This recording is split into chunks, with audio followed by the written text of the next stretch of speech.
La Facultad de Ciencias Políticas y Sociales presenta En su propia voz, el debate de nuestro tiempo.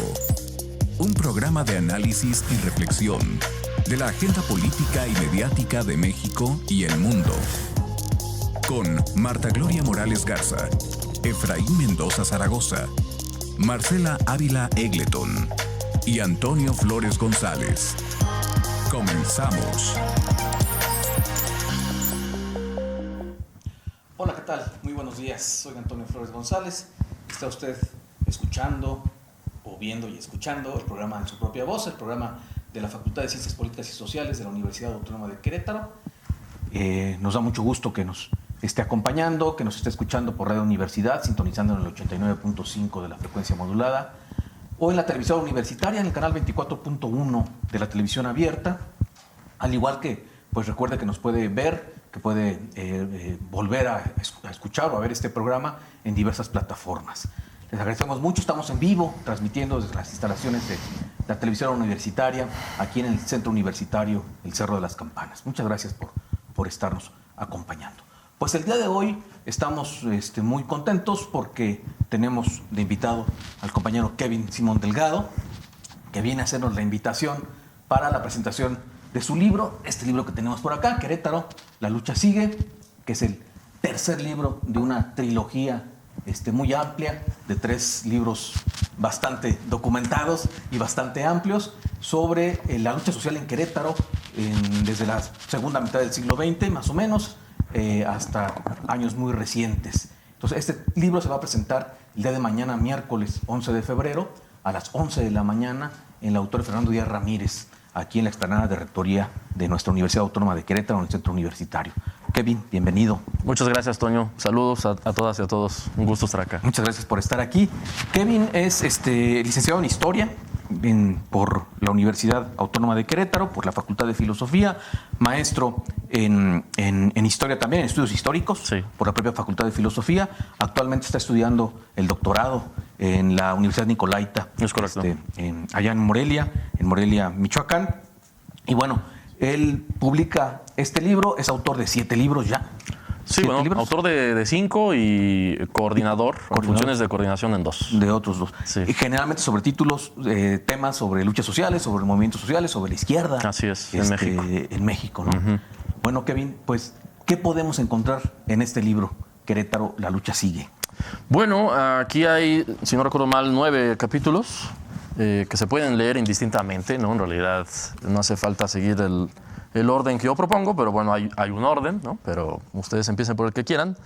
Un capítulo sobre la lucha religioso-popular, el segundo sobre la lucha magisterial, otro sobre la lucha urbano-popular, el que sigue sobre el movimiento feminista, otro sobre el movimiento neozapatista civil o las redes de apoyo al Ejército Zapatista de Liberación Nacional, otro sobre el Barzón, esta organización también muy importante en la década de los 90, otro sobre el movimiento de la diversidad sexual, ¿no? Ahora LGBT+, un penúltimo capítulo sobre la coyuntura de las movilizaciones del Yo Soy 132, las movilizaciones para exigir pues, la aparición de los compañeros normalistas de Ayotzinapa, y finalmente un 9º capítulo sobre el movimiento de regeneración nacional, ¿no? Morena. Eso, a grosso modo, es pues, el índice, ¿no? Y eso es lo que pueden encontrar, unas reconstrucciones por lo menos de parte de las historias de estas luchas sociales. En los 2 libros anteriores abarcas años anteriores, movimientos diferentes, movimiento obrero, el movimiento magisterial, bueno, que se abarca también ya en este libro. Sí, está como dividido ya a la mitad. Las luchas universitarias también, sí, los partidos políticos de izquierda, en Querétaro, el movimiento armado, las repercusiones del movimiento armado socialista acá en Querétaro. Decíamos que más o menos como de los 40, 50 se empezará. Sí, mediados del siglo XX. Mediados del siglo XX, para estos tres libros. ¿Por qué escribir sobre la izquierda en Querétaro? ¿Por qué lo consideraste necesario? Bueno, en realidad nace por una curiosidad personal, una necesidad quizá también personal y política, ya que pues cuando yo me empiezo a politizar hacia la izquierda en la licenciatura, pues mis referentes eran pues de otros tiempos y de otras latitudes geográficas, ¿no? Las grandes revoluciones sociales del siglo XX, o en el caso de México, pues las grandes movilizaciones como el Movimiento Estudiantil Popular del 68, el levantamiento del EZLN en Chiapas, en fin, había como toda una, si se es de izquierda, pues hay una diversidad de luchas sociales de las cuales abrevar, ¿no? E informarse de sus respectivas historias. Pero bueno, eventualmente, con el paso del tiempo, dije, bueno, todo eso está muy interesante, qué bueno, pero pues yo no vivo ¿sabes? En los lugares y los tiempos donde se dieron estos estallamientos sociales. Vivo más bien en Querétaro y aquí, y me pregunté, bueno, ¿y dónde están los míos, no? ¿Cuál es la historia? ¿Cuál es la repercusión? ¿Cuáles son, pues, sí, cuál es la presencia de las izquierdas en Querétaro? Entonces, a partir de esa curiosidad, ¿no? Reitero, muy personal y vinculada con lo político, pues empecé a buscar, a rastrear lo que se había escrito. Y bueno, no fue ninguna sorpresa que me encontré con muy poco, Muy ¿no? poco. En algunos casos, pues nada, ¿no? Entonces, en esa búsqueda, pues me encuentro con que hay una gran cantidad de historias por contar, me parecía, o que se habían contado, pero faltaba escribirlas, digamos, publicarlas, difundirlas, ¿no? Se había quedado más bien en coloquios, conferencias, en dados casos, ¿no? Y bueno, si bien nos iba, pues en uno que otro texto, ¿no? Pero bueno, yo soy historiador, entonces me parecía que una forma también de dar como esa constancia, ¿no? Para difundir la historia, pues era hacerlo pues, por escrito y buscar publicarlo, ¿no? Entonces, bueno, en esa búsqueda, reitero, pues me topé con una gran cantidad de información inmediatamente, ¿eh? No fue algo que me costara realmente, que me costara mucho en realidad, ¿no? O sea, era una historia que estaba ahí bastante palpable. Empecé a hacer entrevistas, recuerdo que la primera fue a mediados del 2013, yo diría que ese fue el punto de arranque de la investigación, un 30 el primer libro. Sí, bueno, para la investigación en general, porque originalmente, bueno, no me propuse hacer 3 libros, ¿no? Habría sido algo totalmente descabellado y mucho menos de este tamaño. ¿Pensabas una investigación? Una investigación. El primer libro y fueron saliendo los Sí, a ver qué salía, ¿no? O sea, nunca puse la palabra libro originalmente, ¿no? O inicialmente. Más bien era de a ver con qué me encuentro. Yo mismo creía que me iba a encontrar con poca información y que realmente la investigación iba a durar poco. Al final fue una investigación de casi 10 años, ¿no? De esa primera entrevista terminé haciendo 180 entrevistas. 180 entrevistas. Y podrían haber sido más, ¿no? Pero pues, en un momento hay que parar. Y bueno, de una investigación se fue, digamos, conformando la idea y la forma de un libro, pero la información seguía llegando. Me parecía que era importante darle espacio a cada lucha que identifiqué, que pues había algo que reconstruir, que escribir, lo cual no quiere decir que sean las únicas, claro. Igual hay más, ¿no? Y se pueden hacer otras preguntas, otros enfoques, ¿no? Pero bueno, en esa primera etapa, pues bueno, de ese primer libro, dije, pues mejor hago 2, ¿no? Y de esos 2, pues terminaron siendo 3, y ya. Yo ya me retiro de hacer libros sobre las izquierdas en Querétaro, ya ojalá que vengan otras personas y hagan otras preguntas que yo no hice, ¿no? Mucha información directa, hay testimonios directos también, que eso es muy interesante en los 3 libros. En este en particular, escuchar los testimonios directos de muchos actores. Pues, ¿qué otras fuentes consultaste, además de los testimonios? ¿Fuentes documentales? Sí. Pues hay 3 grandes rubros, ¿no? de fuentes documentales que son diversas y que por sí mismas ameritarían también su propia investigación incluso, ¿no? Una, bueno, ya lo decíamos, la historia oral. Yo le doy mucha importancia al testimonio, ¿no? Me parecía que, sobre todo cuando pues, las personas aún están vivas, pues hay que hablar con ellas, ¿no? A las protagonistas de la historia, quienes hicieron esas historias, pues hay que darles un papel central, pues, ¿no? Claro. ¿No? Que cuenten la historia desde el punto de vista de quien la vivió. A mí me parece muy interesante, porque además la hace muy cercana, ¿no? Porque es alguien contándote pues, su propia experiencia, sus memorias, qué sintió, ¿no? Y además porque son grupos subalternos o alternativos. Así es. En las otras fuentes encuentras la versión oficial, ¿no? Es correcto, ¿no? Están en muchos casos pues ninguneadas, borradas, ¿no? Tienen un papel secundario, su voz ha sido tergiversada, en fin, ¿no? Entonces me parecía muy importante que fueran ellas y ellos quienes pues contaran, ¿no? Por supuesto, de mi parte hay una labor como de edición, si se quiere, no es así como toda la entrevista así, ¿no? Sino yo elegí fragmentos, ¿no? Y los voy poniendo en diálogo con las otras fuentes. Las otras fuentes son la prensa o las prensas, donde en efecto hay mucho del oficialismo y las versiones, pues digamos, de toda la amplia variedad de prensas, ¿no? Comerciales, oficialistas, más o menos oficialistas, ¿no? Y un poco hay muchos rubros, ¿no? Por supuesto también hay prensa independiente o que intenta hacerlo, ¿no? Y está también pues la prensa que emerge de los propios movimientos sociales, ¿no? Que a veces, bueno, son de corta duración, de poca distribución.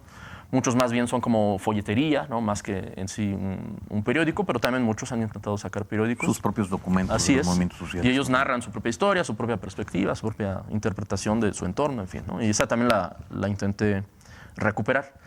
Y la tercer gran fuente pues, fue el fondo de la Dirección Federal de Seguridad, ¿no? Que está ahí en el Archivo General de la Nación, que es pues el fondo de esta policía política, ¿no? que tuvo el aparato de seguridad del Estado mexicano desde finales de la década de los 40 hasta mediados de la década de los 80, que son las que se pueden consultar.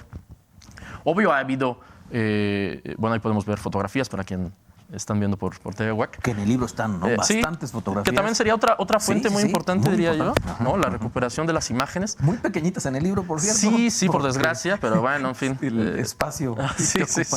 Porque si no habría sido un libro todavía más, más gordo. Pero muy valiosas, muy valiosas. Sí, ciertamente ahí están ahí más como para acompañar e ilustrar lo que se va narrando, no es en sí mismo una fuente, ¿no? En el sentido de que yo me ponga a analizar a las imágenes, ¿no? Pero bueno, siempre creí que era muy valioso pues, recuperarlas, ¿no? Y en los 3 tomos les damos ahí, pues eso, su espacio, ¿no?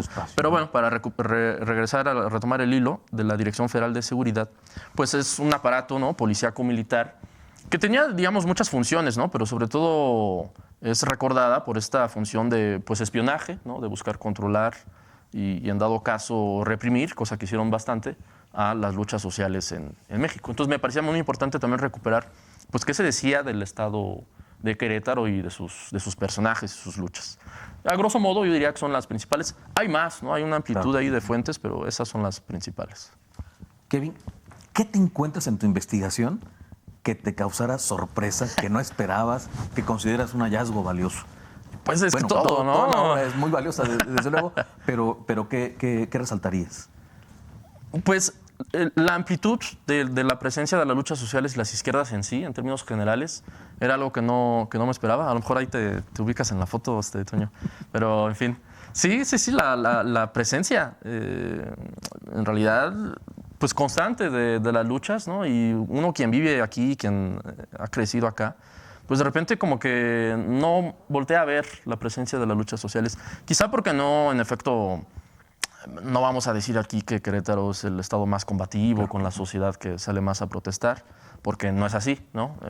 Vamos a hacer matices. Pero sí hay una presencia constante de las luchas sociales en Querétaro. Y yo era el primer sorprendido cada que iba encontrando cosas, ¿no? Encontrando a veces participaciones muy, muy importantes de diversas luchas sociales en las que Querétaro tuvo un papel pues, protagónico, ¿no? Y muy diversas. Y muy diversas, sí, y que han sido en muchos casos olvidadas, ¿no? Tanto por la memoria de las mismas luchas sociales, que quizá no se dan su propio valor que deberían de darse, y también han sido un tanto ninguneadas por la historiografía a nivel nacional, que no voltea a ver a Querétaro. Querétaro es como un punto ciego en la historia de las izquierdas, ¿no? Ajá. Como que dicen, bueno, pues ahí todos son de derecha y se acabó, ¿no? Y pues no, en realidad hay una sociedad diversa y que se ha venido transformando. Si ustedes quieren, paulatina, lentamente, le podemos poner distintos adjetivos, pero es claro que ha habido una transformación. Si nos vamos a la historia, siglo XIX, a la propia revolución, a principios del siglo XX, también hay una historia de luchas sociales en Querétaro que no es reconocida por la historiografía nacional y apenas investigada por la local. Así es. ¿Sí? Los principales responsables somos los locales. Creo que los debemos recuperar. ¿No? No vamos a pedirle que el de la Ciudad de México venga y haga la tarea, ¿no? O de otros lugares. ¿No? Nos toca a nosotras hacer esa investigación. Kevin, quisiera preguntarte algo. Explícitamente, tú has dicho, te posicionas incluso políticamente a la izquierda. Sí. ¿No?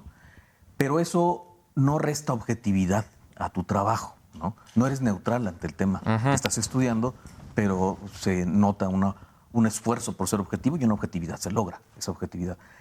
¿Qué nos puedes decir al respecto? ¿Cómo trabajarlo? ¿No? Como tienes el corazón de un lado, tienes el tema enfrente y estás escribiendo sobre él. Bueno, en nuestra disciplina, que supongo que es algo que se intenta hacer en todas las ciencias sociales, pues se nos invita por lo menos a debatir, ¿no? La supuesta objetividad, ¿no? Si existe, es posible, es viable, a quién le interesa la objetividad, es funcional a quiénes, a qué poderes, en fin, ¿no? Entonces, bueno, eso es un debate que yo no cierro, ¿no? Es una pregunta que me haré, yo creo, toda la vida. Pero en mis maestras y maestros en historia, pues más bien en general, ¿no? También había diversidad de opiniones, pero, o de posicionamientos, pues en general nos invitaban a que tratáramos de controlar nuestras fobias y nuestras filias, ¿no? La buscáramos entonces esa objetividad. Sí, sí, sí. Sabiendo que estamos limitados en su alcance, ¿verdad? Ajá, sí, sí. Había quien sí se posicionaba de decir, sí, es siempre objetivo, estamos haciendo ciencia, y otros, no, todo esto es discurso y narrativa, ¿no? Se iban así como a los extremos. Pero bueno, yo entiendo esa invitación a ser honesto, ¿no? Exacto. Entonces, me parece que mi objetividad radica en un intento de ser honesto al narrar esa historia para quienes lean, ¿no? Para empezar, para mí, ¿no? Que iba a ser el primer lector por el que yo estaba escribiendo esto. Y además, políticamente hablando, creo que no le haces ningún favor a una lucha si la tergiversas, ¿no? Si la colocas quizá en un pedestal. No creo que políticamente sirva de nada, ¿no? Pensando en quizá que la historia tenga una función social y política más allá de simplemente comprender, sino buscar, tal vez, transformar una realidad, sea lo que esto sea, ¿no? Según la demanda de cada lucha. Me parecía que hacer apologías así gratuitas o retratarlos siempre como las eternas víctimas, como si no cometieran errores, como si no hubiese... Contradicciones. Sí, contradicciones, por supuesto, ¿no? Entonces, eso a mí no es una historia que me agrade, porque me recuerda más a lo que hace también la contraparte oficial, que son estas historias de bronce, ¿no? Donde se narra todo muy unilateralmente, de manera vertical, y donde se terminan borrando muchos matices, que creo que en los matices está lo rico de la historia, ¿no? Entonces, creo que ahí esa es como en términos generales, la forma en la que me aproximé a estas fuentes y a estas historias. Una historia crítica y que esa honestidad la das incluso en tu propia declaración de... Sí, pues es que hay que decirla, exacto, ¿no? Exacto, eso es muy valioso. ¿Para quién escribes, Kevin? Ahorita que decías, ¿para quién está escrito este libro? Primero para mí, Ajá. Yo fui el primer interesado, ¿no? Y por eso la escribí en una forma que yo considerara, primero que nada, interesante. Y obvio, inmediatamente, pues estaba pensada para las personas que también tuvieran esta misma curiosidad, ¿no? A la gente de las izquierdas, ¿no? También en la amplia margen que esto refiere, ¿no? Hay muchas izquierdas, ¿no? Y en un segundo o en un tercer término, pues a la sociedad de Querétaro que le interese la historia, ¿no? De cómo se ha venido transformando a sí misma, ¿no? Por diferentes coyunturas, distintos elementos, pues a lo largo de las últimas, no sé, 7, 8 décadas, ¿no? ¿Qué particularidades encuentras de las luchas sociales en Querétaro con respecto a las luchas en el país, ¿no? Sí, el asunto de la particularidad es complejo, ¿no? Porque más bien creo que en la forma, por lo menos, de cómo yo lo reconstruí, y no diría que es únicamente un factor de que yo fui quien lo haya escrito, me parece que es muy difícil encontrar la particularidad y es más fácil encontrar la similitud, ya que Querétaro pues, no es una isla aislada del resto de la sociedad mexicana y de las condiciones económicas y políticas pues, de México, de América Latina, de la vecindad con Estados Unidos, de las influencias que venga de donde venga, ¿no? Entonces, más bien, yo veo más similitudes, ¿no? con las formas en las que se han ido construyendo las luchas sociales en el país, más que una particularidad de decir, esto solo ocurre en Querétaro. No creo que exista algo así como un sello característico único, ¿no? Sí, en las luchas sociales en Querétaro. No. Y quizá en ningún lado, ¿no? O sea, ya tendríamos que hacer como una construcción de márgenes un tanto arbitraria como para observar esto es únicamente queretano. Además, me haría como un poco parroquial, ¿no? Decir, esto solo ocurre aquí. Pero sí hay elementos, ¿no? Que caracterizarían. Sí. En cada capítulo, por ejemplo, en el primero que hablas de la lucha religiosa popular en Querétaro, ¿no? Muy interesante por hablar de Querétaro como una entidad profundamente religiosa, que ahí está parte de su conservadurismo, ¿no? Sí, claro. Pero también el encontrar pues estos grupos, esta presencia, estos personajes tan interesantes que también se manifiestan de manera diferente que otras luchas religiosas populares en otras partes del país. Bueno, claro. En Chiapas, en Oaxaca. Sí, sin duda, ¿no? sin duda. Sí, pero bueno, en ese sentido también ahora que estoy en la tesis de doctorado investigando el caso de Guanajuato, pues ahí se parecen mucho. Igual las luchas sociales en Guanajuato. Sí. Ahí se parece mucho a Querétaro. Sí, bastante. O incluso nos podemos ir más lejos, así, hacia Puebla, ¿no? También hay muchas similitudes, ¿no? Ajá. Entonces, no sé, o sea, más bien habría que ir lucha por lucha y hacer un ejercicio más comparativo, más preciso, como para observar así como la particularidad, ¿no? O sea, sí hay, claro, características ahí bien interesantes en cada una, pero no les pondría así como la etiqueta de este es como un valor único que solo ocurre en el mundo de Querétaro, ¿no? No, hay muchos puentes, conexiones, caminos que se cruzan. Has comentado que esta investigación se cierra con este libro. Ya. Sí, de mi parte sí.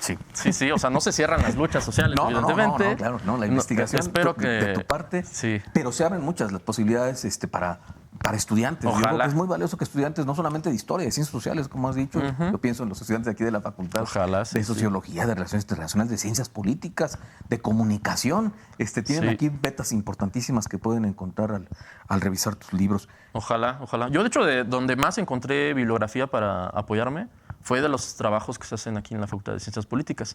En la Facultad de Filosofía, en el área de Historia, la verdad es que de mediados del siglo XX a la fecha, como que no le entran, ¿no? Por distintas razones, ¿no? Pero para la historia contemporánea y presente de Querétaro, donde más me pude yo apoyar fue en Ciencias Políticas. Entonces sí, en efecto coincido.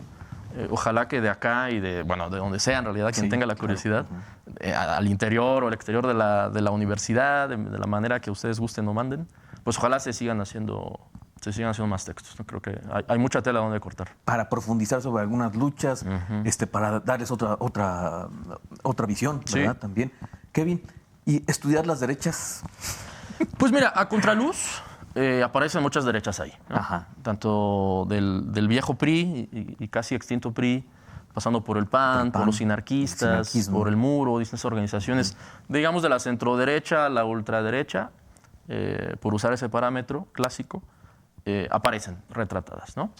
De mi parte no creo tener el estómago como para investigarlas, si bien es muy interesante y de alguna otra manera... Y necesario también para conocer el comportamiento, ¿no? Sí, porque muy curiosamente, a pesar de esta tesis o hipótesis de que Querétaro es muy conservador, se ha investigado muy poco el conservadurismo de Querétaro a nivel, digamos, social, cultural, y muy poco a las organizaciones de derecha, ¿no? Casi no hay investigaciones sobre el Partido Acción Nacional, por ejemplo. Entonces, eso falta mucho, hay mucho por investigar ahí.